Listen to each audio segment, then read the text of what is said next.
চট্টগ্রামের ফটিকছড়ি উপজেলা পরিষদ নির্বাচনত আনারস প্রতিকূল প্রার্থী বখতিয়ার সাইদি ইরানোর সমর্থনে এক পথসভা মের 2 তারিখ বৃহস্পতিবার বিকালে নাজিরহাট জঙ্কার মোড়ত অনুষ্ঠিত হয়।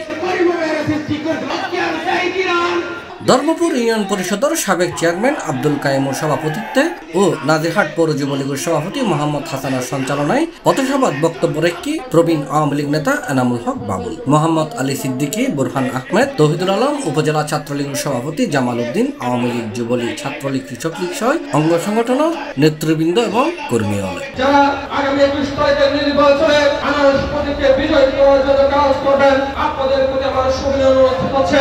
আপনারা দেখেছেন বিগত কয়েকদিন ধরে আমাকে বসিয়ে দেওয়া হচ্ছে, আমি বসে যাচ্ছি, আজকে সন্ধ্যায় বসে যাচ্ছি, কালকে সকালে বসে যাচ্ছি, বিভিন্ন গুজব অপপ্রচার ছড়ে আমার যারা কর্মী সমর্থক আছে তাদের মনোবল ভেঙে দেওয়ার চক্রান্ত হয়েছে, ষড়যন্ত্র হয়েছে।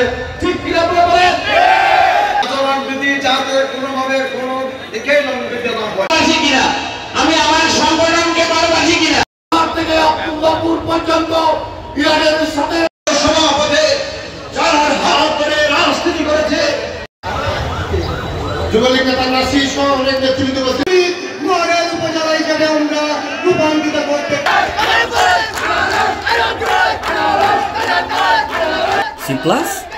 চট্টগ্রাম।